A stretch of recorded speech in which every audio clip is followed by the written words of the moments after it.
à tous, j'espère que vous allez bien. Je vais essayer de faire une vidéo update. Je dis essayer parce que j'ai un nouveau micro et que je galère à l'utiliser, donc je tente.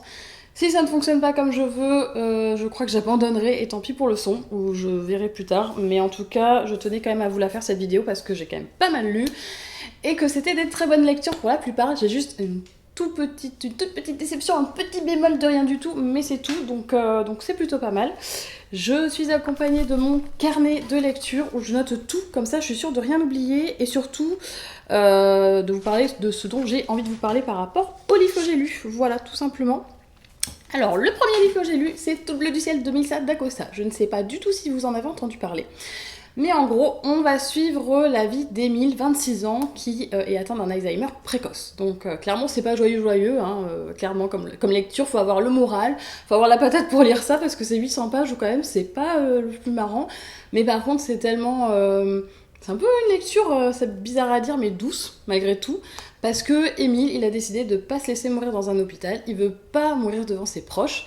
Et dans leur dos, il va poster une petite annonce sur Le Bon Coin, tout simplement pour trouver un compagnon de voyage. Et il va partir en camping-car. Pour le moment, il ne connaît pas la destination. Mais il va trouver donc Joanne, qui veut bien l'accompagner, donc une jeune femme. Ils se connaissent pas du tout. Elle arrive, elle est habillée tout en noir, elle se cache derrière ses vêtements. Elle est ultra mystérieuse, limite un peu bizarre. On sait pas trop ce qu'elle fait là, elle est là sans être là. Elle est un peu particulière, l'air de rien. Et puis ils se connaissent pas du tout, donc partir en camping-car à l'aventure comme ça avec quelqu'un que vous connaissez pas, je vous assure que ça doit pas être simple. Donc moi, j'ai trouvé un peu le début particulier, mais dans le bon sens, parce que vraiment les émotions elles sont hyper bien retranscrites. Je me sentais, ouais, j'avais une espèce de malaise, comme si j'y étais, quoi, parce que c'est pas évident, quoi, quand on se connaît pas, mais c'est ultra bien fait et ultra bien écrit, donc pas de souci. C'est aussi un petit guide des Pyrénées, parce que du coup, la destination qu'ils choisissent, ce sont les Pyrénées, et du coup, il vous donne plein d'idées de lieux, d'endroits où aller, un peu insolites, pas très touristiques, etc. Et ça, c'est vraiment hyper bien. Moi, je me suis noté plein de petits trucs, justement, et plein d'endroits, justement, où aller si j'ai envie de me balader. Donc, ça, c'est pas mal. C'est une histoire qui est pleine d'émotions. Vraiment, on fait les montagnes russes. C'est assez dur, parce que Alzheimer, on a tendance à penser que c'est juste des trous de mémoire. Pas du tout, il faut savoir qu'il y a des moments d'agressivité, de régression, de perte d'orientation. On va avoir forcément également tout ce qui est trou de mémoire, hein, ça c'est logique. Mais en tout cas, on va voir effectivement l'évolution des personnages, on va en apprendre plus aussi, que ce soit sur Joanne ou sur Émile. On va avoir comme des flashbacks durant ces régressions, c'est ce qui est hyper intéressant finalement, donc moi j'ai beaucoup aimé. Et bien sûr, j'ai pleuré toutes les larmes de mon corps à la fin de ce livre. Je m'en doutais, hein, parce que le pote qui me l'avait conseillé, lui aussi avait été un peu bouleversé, donc moi ça a été un tsunami, hein, voilà, j'ai pleuré pendant 10 minutes, je me suis dit mais je vais jamais m'arrêter de pleurer. C'était horrible, mais dans le bon sens. J'ai un peu vu toutes les ficelles arriver, mais malgré tout, malgré que j'ai tout vu arriver, j'ai été scotchée. Donc très bonne lecture, que je recommanderais vraiment sans aucune hésitation. Ensuite, j'ai lu Romance d'Arnaud Catherine. C'est mon petit bémol, tout simplement parce que quand j'ai voulu faire l'update, quand j'ai voulu filmer, eh bien, je ne me souvenais plus du tout de l'histoire. Je ne me souvenais plus des personnages, j'ai dû farfouiller sur internet, j'ai pas trouvé grand chose, clairement. Je sais que pourtant ça a été un espèce de coup de cœur pour beaucoup, que ça a été que les gens ont trouvé poignant, attachant, etc., etc. Moi ça l'a juste pas fait. C'est l'histoire d'amour, c'est le premier amour d'ailleurs d'un adolescent qui est homosexuel. J'ai trouvé la relation, parce que j'ai des petits souvenirs quand même qui sont revenus. J'ai trouvé la relation un peu particulière parce que je trouvais que l'autre personne en face était pas net, enfin, je sais pas comment expliquer ça, mais je la sentais pas. C'était pas toxique, mais on en était pas loin, et en même temps on peut pas appeler ça de la toxicité parce que ce sont des ados qui découvrent leur corps, qui découvrent leur sexualité pour certains, qui font des expériences. Donc on est dans une toxicité, mais pas tant que ça m'a pas plus choqué que ça. L'histoire, voilà, c'est juste une histoire d'un premier amour. C'est finalement assez banal. Il y a rien de... Moi, j'ai trouvé, c'est mon avis, hein, mais j'ai pas trouvé ça transcendant non plus. Là, par contre, la plume est fluide et très agréable à lire. Hein, je l'ai lu en 2 jours, donc c'est qu'il n'y a pas de souci là-dessus. Mais j'ai pas trouvé ça dingue. Donc voilà. Après, je pense que par contre, ça peut convenir à plein de gens. Vraiment, après, moi, je sais que ça l'a pas fait et c'est tout. Et ça peut arriver. Vraiment, c'est pas grave en soi. Ensuite, j'ai lu Mamma Maria, je vais vous dire Mamma Mia. Mais non, Lucie, non, Mamma Mia, c'est pas ça. Et je ne vous chanterai pas Mamma Mia, pas du tout. Donc, Mamma Maria de Serena Giuliano, donc, qui est l'autrice qui m'a offert un beau coup de cœur avec Ciao Bella, que je vous avais présenté dans un vlog, il me semble. Là, on attaque encore très fort, puisque Serena Giuliano nous peint une Italie toute citronnée, avec le soleil, le limoncello, le spritz, le bar, où vont tous les habitués tous les jours. Donc ça, c'est top de chez top et c'est une bonne lecture pour l'été. Elle aborde des sujets qui dérangent un petit peu, c'est-à-dire le racisme ambiant, l'extrême droite qui est passée au pouvoir en Italie, et du coup le racisme un petit peu, qui s'est un peu libéré, malgré tout. On va avoir une belle histoire qui va se dégager de ce bouquin, avec vraiment de beaux personnages qui sont attachants, qui sont bienveillants. C'est une note d'espoir. J'ai trouvé ce bouquin un poil sombre, mais en même temps tellement solaire et tellement plein d'espoir, que je l'ai beaucoup aimé. C'est pas un coup de cœur, mais vraiment c'est une très belle lecture. Et je le conseille à beaucoup de gens, parce que Serena Giuliano, elle enfonce des portes, mais de la bonne façon, et avec beaucoup de bienveillance en tout cas, et de tolérance. Donc n'hésitez pas à vous diriger vers ces bouquins, parce que vraiment, on en ressort, je pense, à chaque fois grandi, et c'est pas une blague. Donc vraiment... allez-y, les yeux fermés. Ensuite, je me suis lu Dévisager, que je pense que vous avez dû voir passer pas mal, parce que je l'ai vu passer moi-même pas mal sur les chaînes. Donc c'est un sujet pour moi que je n'avais jamais lu, en tout cas que j'ai jamais vu abordé dans aucun des livres que j'ai pu lire par le passé. Donc c'est vrai que c'est assez surprenant comme sujet, mais par contre j'ai trouvé super bien traité, bien approfondi, etc. C'est une lecture qui m'a beaucoup plu. On va suivre Ava, une jeune fille qui survit à un incendie. Elle y perd à l'intérieur son père, sa mère, sa cousine. Elle va être recueillie par justement son oncle et sa tante, qui ont perdu eux-mêmes leur fille dans cet incendie-là. Le début est un peu glauque, parce qu'on se rend compte que cette jeune fille, elle évolue dans une chambre, dans la chambre de sa cousine en fait, qui est décédée, avec les affaires de sa cousine. Donc c'est super glauque, et du coup elle est complètement renfermée sur elle-même, cette jeune fille. On se comprend pourquoi, parce qu'elle a été brûlée à 60%, elle a été défigurée, dès qu'elle sort elle est dévisagée en permanence, d'où le titre qui est très bien trouvé pour l'occasion, hein. Du coup franchement rien à dire. Et elle est très renfermée, comme une huître. Et en fait, elle va avoir des séances de psy avec sa tante, et elles vont la challenger, lui dire elle est cap ou pas cap de tenir 2 semaines dans un lycée. Elle va dire cap. Et on va suivre un petit peu sa reconstruction à travers ces 2 semaines de lycée. Et je vous en dis pas plus, parce que vraiment, moi j'ai adoré découvrir l'histoire.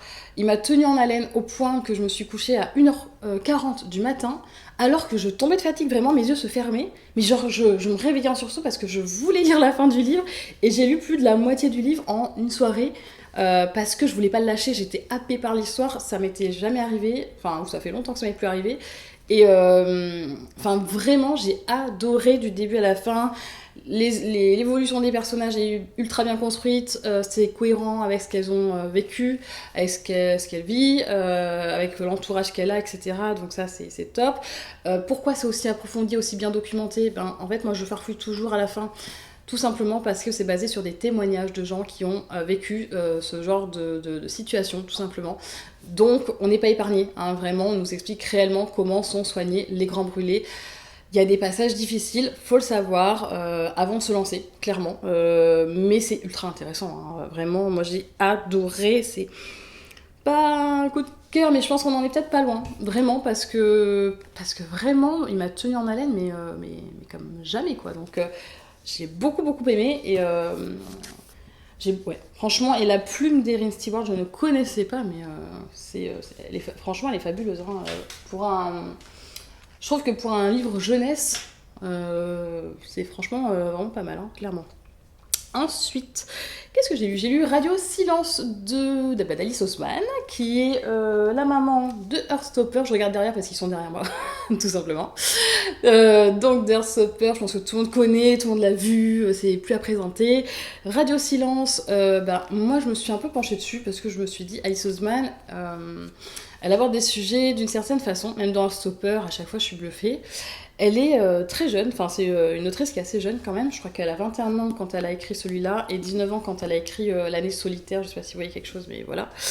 Et dans ce roman, on aborde beaucoup de sujets. Elle est à l'aise avec tous les sujets. Clairement, elle a aucun tabou. Elle y va. Si elle a envie de parler de tel truc, elle va en parler. Et c'est ça que j'aime chez Alice Oseman. Et en plus de ça, c'est sa manière d'aborder les choses. Elle est hyper mature dans ses propos, dans sa façon de faire. Et ça, j'aime beaucoup. Là, on va parler de personnes non genrées. On va parler d'asexualité. La sexualité, c'est quand on n'est pas attiré forcément par d'autres personnes. Pas forcément qu'on n'aime pas le sexe, mais on n'est juste pas attiré par d'autres gens. On va parler d'homosexualité, de pression liée à la scolarité, à l'avenir professionnel quand on est vraiment très jeune et qu'on nous demande déjà de choisir une orientation. Ça aussi, c'est assez angoissant. On va parler de dépression, de réseaux sociaux. Donc vous voyez on a un panel de sujets abordés. Mais pourtant, le livre, c'est pas une brique non plus. C'est simple au niveau de la narration, mais il y a tout dedans. Enfin, clairement, moi, j'ai beaucoup aimé. Il y a beaucoup... l'amitié ressort beaucoup. L'amour aussi. C'est doux, c'est chaleureux. Elle nous fait faire les montagnes russes, Alice Oseman, je lui en veux pas, hein, mais concrètement, arrivé à la moitié du bouquin, mon cœur faisait ça. Franchement, j'étais mal, hein. Je me suis dit, faut que ça s'arrête, parce que j'avais peur, après je me disais, bon, en fait, ça va aller, puis en fait, après, j'avais peur, enfin, c'était horrible, c'était compliqué, hein. Franchement, Alice Oseman, elle a cette petite particularité de faire palpiter mon petit cœur. Je regarde juste mes notes, je suis désolée. C'est pareil, tous les personnages là-dedans ont une évolution super intéressante. C'est pas pareil que dans Dévisagé. Là, dans les personnages d'Alice Oseman, ce que j'ai aimé, c'est qu'il y avait des problèmes. Et face à ces problèmes, il en découle des événements qui font qu'ils vont trouver une solution et finalement, ils vont évoluer et vraiment changer par rapport à ce qu'ils étaient au tout début du livre. Et ça, c'est rare qu'on le voit dans un bouquin. Donc ça, j'ai beaucoup aimé. Comme quoi, rien n'est figé. On a beaucoup de personnages qui sont figés quand même, hein, de façon générale dans le jeunesse. Là, c'est absolument pas le cas. Donc j'adore. Et de façon générale, voilà, Alice Oseman, allez-y, je pense les yeux fermés. Vous attendez pas à une narration hyper complexe. C'est plutôt simple, mais par contre, vous avez une espèce un panel de choses dont on parle qui est assez rare à l'heure actuelle, et ça fait du bien de voir autant de diversité dans un seul livre, en fait. Donc ça, j'aime beaucoup. Et le dernier livre que je suis en train de lire, c'est celui de Virginie Grimaldi, Et que ne durent que les moments doux. Donc celui-là, c'est tout simplement un livre qui va parler de 2 destins croisés. Donc on va suivre Lily, une jeune femme qui a accouché d'une gêne prématurée. Donc sa fille va rester en néonatalité pendant qu'elle va rentrer chez elle sans sa fille, donc elle ressent un vide immense à l'intérieur d'elle, ce qui est normal. Et on va suivre Élise qui a 2 grands enfants, Charline et Thomas. Charline est partie vivre en Angleterre. N'importe quoi.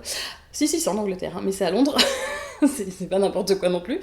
Et Thomas, son fils, plus jeune, du coup, est parti vivre à Paris. Donc là, elle se retrouve toute seule. Elle a ce qu'on appelle le syndrome du nid vide. Le syndrome du nid vide, c'est quand on ressent un vide immense une fois que ses enfants sont partis du nid, tout simplement parce que c'était le centre, enfin la famille, ce qu'il fallait faire, etc. par rapport aux enfants. Et une fois qu'ils sont partis, il n'y a plus personne à s'occuper, on se retrouve toute seule et ça crée un vide aussi. Donc finalement, ces 2 femmes que tout oppose, c'est pas si opposé que ça. Et ce que j'aime beaucoup chez Élise, c'est qu'elle doit s'occuper du chien Édouard, le chien de son fils, qui est le chien le plus laid de la planète, le plus malodorant du monde, le pauvre, mais il est tellement attachant et tellement drôle que moi c'est c'est un des personnages, je sais pas si on peut appeler ça un personnage, mais genre j'ai un crush pour Édouard, le chien, je sais pas pourquoi, mais je l'adore. Et là j'attends de poursuivre un petit peu, mais en tout cas j'aime beaucoup la lecture, c'est très doux, c'est très... Ouais, c'est très... c'est pas forcément mignon, parce qu'on aborde quand même certains sujets pas simples. Hein. La néonatalité, bon, ben, c'est pas drôle, hein, clairement, mais c'est amené de la bonne manière, avec toute la douceur et la bienveillance de Virginie Grimaldi qu'on lui connaît, et c'est très très bien fait. Donc moi j'aime beaucoup, et je dis oui au Virginie Grimaldi, clairement. Donc voilà, ça c'est mes lectures du mois d'août, que je suis en train de terminer, donc c'est pour ça que je vous sors l'update très très prochainement. J'espère que ça vous a plu, merci d'avoir regardé la vidéo, n'hésitez pas à vous abonner et à cliquer sur j'aime si vous avez aimé la vidéo. J'espère que ça vous a donné envie de mettre plein de livres dans votre wishlist et d'en lire certains, vraiment, et si vous en avez lu, n'hésitez pas à me dire ce que vous en avez pensé, ce sera avec plaisir que je répondrai à vos commentaires comme toujours. En tout cas, portez-vous bien, prenez soin de vous et on se dit à très vite.